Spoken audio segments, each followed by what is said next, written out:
What's up guys, my name is Cairo and I will be talking today about real-time rendering inside the Unreal Engine. Now, today's video is not going to be a tutorial as it has been previously, but rather more of a discussion or rather an explanation of real-time rendering, what it means, the different types of rendering, and real-life applications of real-time rendering. Now, real-time rendering, if you have ever picked up a video game controller, you have experienced real-time rendering. It's nothing new, it's been around for as long as video games have been in existence, but it's one of those things that is constantly getting better and better every single year, and Unreal Engine is one of those platforms that have really been pushing the boundaries with real-time rendering. I'm going to show you two of their latest showcases when it comes to real-time rendering, and we're going to walk through those, see how they work, the mechanics behind all of those, and just give you a look at some really exciting new things that are coming out. So, first of all, you might be asking yourself, what is real-time rendering? Essentially, real-time rendering is animations rendered so quickly they appear to be generated in absolute real time. Now, this doesn't only apply to animations, it applies to camera rotations, cinematics, particle effects, wind, any type of movement on the screen that you can imagine. Anything that changes your computer screen to change from a static image to a dynamic moving image. Now, real time is considered just that when a program can render a scene in less than 33 milliseconds. Now, you might recognize that in the more common phrasing of the term. 33 milliseconds is equivalent to 30 frames per second, or 30 FPS as it is more commonly known. That is why in today's gaming world, there's such a sort of obsession with 30 FPS, 60 FPS. It's because what is considered real time is 30 FPS, and they really want to push those boundaries of what is considered absolute realism in games. So, just before we get started off with the video, our basic understanding of the word rendering is that of the creation of an image from a description of a scene or a model, typically using your GPU, your graphics processing unit. So obviously, the more complex this rendering becomes, the more your GPU is going to be used, and of course, the more expensive your rig is going to be. So in the example that I'm going to show you in just a bit, have been rendered in real time, but on extremely advanced GPUs. But more on that later. So first of all, we have to start off with what isn't real-time rendering, and then we can move on to what is. So I'm just going to show you this example of a Disney Pixar short, which we can see over here. It's very short, so I can just show you this quickly.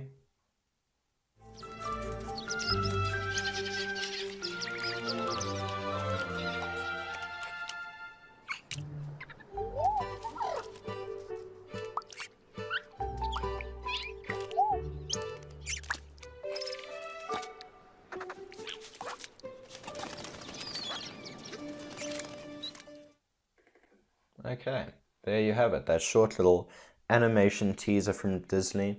Very short and sweet, and not real-time rendering. So, rendering that is not real-time, obviously it's slower than anything that is less than 30 FPS, but in this case, and in the case of many animated movies and things of that nature, often used in architectural visualization or product design, or even engineering and industrial design, which is my field of expertise at the moment, many of these renders for products or designs or structures have been rendered but not in real time. So what I mean by that is, for example, we take that short animation that we just watched. That was rendered painstakingly, frame by frame by frame, up until the end. So that was a 40-second clip rendered at 30 frames per second. So that gives you 1,200 frames in that simple small clip alone. So that means for big budget Disney, Pixar animated movies that they're often rendering hundreds and hundreds of thousands of frames. So because they want to get the utmost detail and sort of stylization and realism in certain cases that they want to see inside these features, they have to render these frame by frame, which can take several hours depending on the complexity, the shading, and the coloring of your frame. And as you can see, the result looks fantastic, but it's something that can be rendered in real time these days. So, probably the earliest example of real-time rendering that we could possibly talk about is the invention of video games. So we look at a very simple example like Pac-Man. So this is actually real-time rendering, even if it's very simple. So if you start off with a single static image of your starting position inside Pac-Man, even the slightest movement is considered real-time rendering. So as you move your Pac-Man up, down, left, right, even if it's just that shift of yellow pixels in whatever direction, that is considered real-time rendering. And obviously in the past 40, 50 years, that has obviously evolved. So now we're going to look at Unreal's first real showcase of real-time rendering. They've obviously had this inside their engine before. They are a real-time engine. It is a real-time engine, but this infiltrator demo is really the first time that they've showcased this in such amazing quality. So we'll have a look at that. I'll walk you through it just so you can get a better idea of what is going on.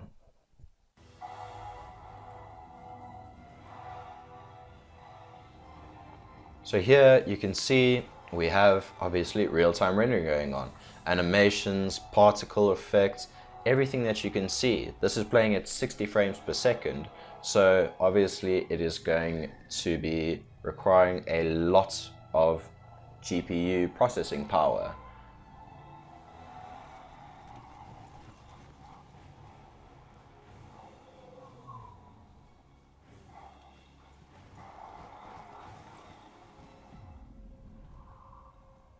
This was their infiltrator demo of 2013, and honestly, even for quite an old real-time rendering, it still holds up pretty well comparatively to games that you might even see today.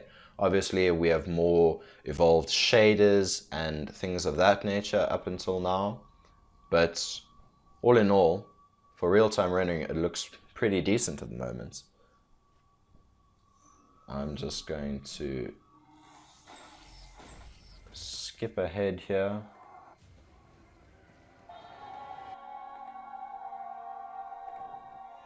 This gives you a real feel for what real-time rendering is, because up until now you would have to really, as I said, slowly and carefully render all your scenes frame by frame by frame until you finally got the look and feel that you desired. So real-time rendering is really advantageous in that sort of sense, in that you can spend a lot more time focusing on what your thing is going to look like rather than actually rendering. Because it might happen at certain stages that you would render something, it would take an hour or two to render, depending on your processing power, and then you might not even be happy with the final result. So that is why using Unreal as a real-time rendering engine is a really, really powerful, exciting tool. So, now that we've had a look and we have an idea of real-time rendering and what it is, we are now going to look at how they actually do that. So, there are two main techniques for rendering your scenes. First of all, there is ray tracing, and then second of all, there's rasterization. Now, first of all, I'm going to show you a ray tracing clip that Unreal released about 4 months ago. It's a Star Wars scene that they used to basically showcase this ray tracing ability, and This is really, really impressive because what ray tracing essentially is millions or billions of rays traced from the camera to the world, and according to lighting, surfaces, object roughness, specularity, and all those billions of variables, it is taking into account all of these and ray tracing these in order to give us an accurate representation of our moving objects within our scene. So I'm just going to show you this. You can already see the reflections coming into play over here on the floor, on the lighting panels on the walls, and in a second you'll be able to see it on the suits of these stormtroopers themselves. Now all these reflections are being rendered in real time, so even these minute movements of the heads of these armored stormtroopers is going to look amazing.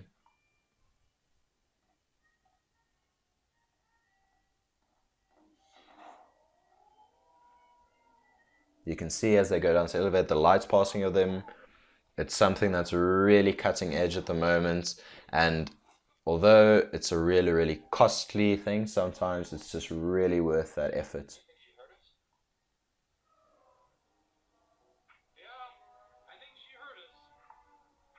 That fact that they have this many particles on screen during real-time ray tracing is really, really impressive.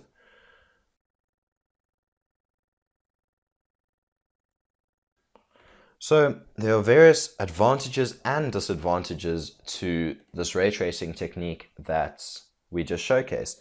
First of all, the advantages are obvious. It is real-time rendering and it looks phenomenal. However, this is not something that you're probably going to see in quite so much detail inside the Unreal Engine or in a console package quite just yet, because of the fact that, and this is one of the disadvantages of real-time ray tracing, the GPU required to render that reflection scene in real time costs in the ballpark of $150,000. So it's obviously really expensive and not everyone can afford that for their rig. But this just makes us aware of the limitations of our hardware, and we sort of have to learn how to work around it in order to optimize our games. Definitely in the future, this is something that we can look forward to, but for now, it makes for a really good showcase and it makes us really excited for the future. The other disadvantage to real-time ray tracing is that it is a lot slower than rasterization, even in real time. So you really have to be careful with the capabilities of your GPU and things like that. The next one is something that is really, really special. And just to explain rasterization as opposed to ray tracing quickly, rasterization is taking an image described in a vector graphics format, so it has three axes, X, Y, Z, and it is extruded in these axes to produce a 3D object or mesh, and basically it's converting it into a raster image, which is made up of pixels or dots. So this is something that you see in Blender, you see it in Photoshop, and if it's not done in real time, it's a really slow process. If you've ever had to render something inside any one of these programs, you'll know that it's a really, really slow process, especially if you want something that looks really good. So, as I said, rasterization is faster than ray tracing, which is why you can often get much better results with rasterization, as is showcased inside this video. So first of all, I'm going to show you the actual showcase, and I thought this was honestly just something that had been mocapped, motion captured inside a studio, then transferred to a rigged mesh, and then produced with all this. But it's actually being produced in real time, in real life. But the actress inside this showcase is speaking while the animation renders, and it's all being done at exactly the same time. So first of all, let's just take a look at this real-time performance. Hello, I'm Siren, and I'm a digital human. I was created by an international team of artists and engineers who wanted to challenge our ideas of what a synthetic human could be. I've got state-of-the-art real-time graphics and an unprecedented level of detail in my eyes, skin, and hair. Cool, right? But I'm more than just a collection of fancy pixels. I'm actually being driven by a real human actress and her dynamic motion capture through Unreal Engine. So what are you waiting for? Come meet me at the Vicon booth and see for yourself. So, as you can see, that really looked great. I'm just going to show you a bit of a behind the scenes of that clip that was recorded at the Vicon sort of press conference that they held. And as you can see, this actress is actually speaking, and what you saw in that previous video is being rendered onto the screen behind her as she speaks, and it's really something to look at. So let's look at that. As you can see, sort of behind her, as she is moving, the animated mesh is actually animating, shading, and moving about exactly as she is.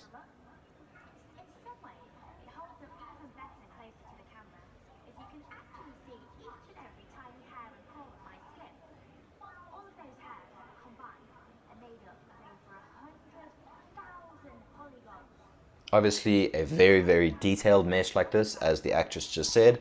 This one rigged mesh is made up of hundreds of thousands of polygons. Is not yet really optimized for our current generation of consoles. As you can see how detailed this mesh is, it's quite ridiculous. It would never be able to run on a current generation PS4, Xbox, and it would take a really, really expensive PC to run this. But it's really interesting to look at. You can see the different shaders that she has going on over here, and the fact that there's barely any delay going on between the actress's motion capture performance and what you can see on screen. It's really, really something to be excited about. So we've gone through quite a few fundamentals of real-time rendering. Real-time engines such as Unreal are really changing the competitive landscape when it comes to things like this. Obviously, we have the traditional video games, which is one of the only things up until now which has been real-time rendered. But as I said before, especially in the realm of architectural visualization, or ArchViz, there's been a huge leap forward in terms of real-time rendering.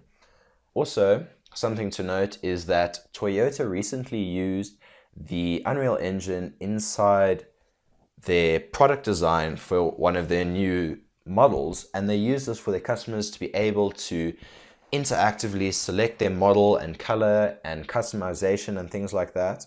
And I'm just going to have it on the screen here quickly. But the fact that big companies like this are using these really modern techniques is really, really exciting and forward-thinking, and it's honestly the way that things are going right now. Production house, CGI studio and software development company. We're located here in sunny Sydney, Australia. In the real-time development space, I guess our flagship project would have to be Toyota Showroom 360. It's an advanced vehicle configurator. It's designed to enhance customer experience in Toyota dealerships across Australia. Midway through 2015, after more than 10 months of development, we decided to move the entire project onto the Unreal Engine 4.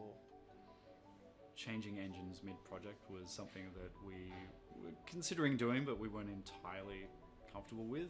Moving to Unreal, we actually got a prototype done in about a week, so it was very, very quick to get something up and running and show our clients who were suitably impressed with a result even after 5 days. Unreal has performed for us consistently. You can see the rotation and the real-time reflections inside the engine look really good. And our environment's using a lot of 8K textures, which we would expect to take a fairly long time to load. However, we're able to swap out an entire car in about 6 to 10 seconds. The fact that they are able to change the model of car and load an entirely new mesh, hundreds of thousands of polygons within 6 to 10 seconds, as they say, is really, really efficient. It's got great tools for our artists to use, so bringing newcomers, even juniors, onto the project has been a breeze. It's been a walk in the park. They've been able to open the editor and get cracking and just start producing top-notch work really, really quickly. Bottom line for us is that even though transitioning engines when we did was risky, it paid off. We've got a configurator that's got a really polished look to it. It's out in dealers everywhere and the clients are just loving it. Showroom 360 is a totally new way for our guests to experience our vehicles, and it creates an emotional connection that previously was never available to us. The dealers are working with us to work out where this technology can go and where the smarts of it, where the engine that sits behind it can move into other platforms as well. The abilities are literally endless.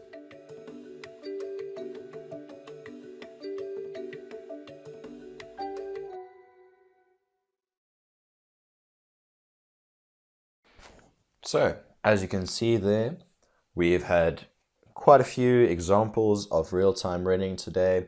So hopefully by the end of this video, you'll know the difference between real-time and non-real-time rendering and what the different applications, advantages, pros and cons to both are.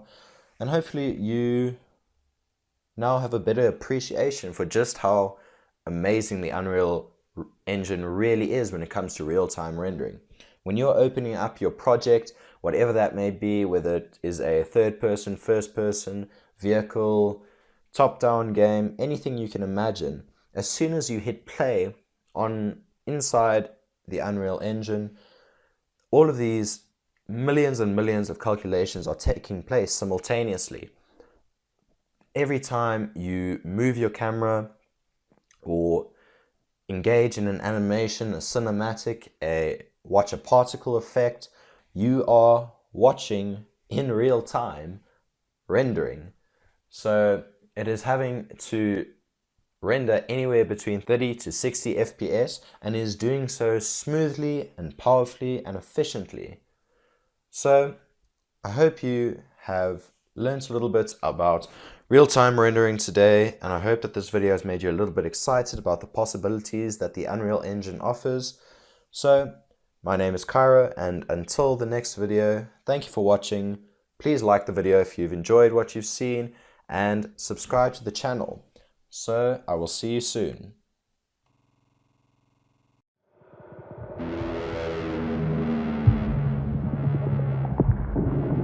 Out! Out! Brief candle! Life's but a walking shadow. A poor player that struts and frets his hour upon the stage, and then is heard no more.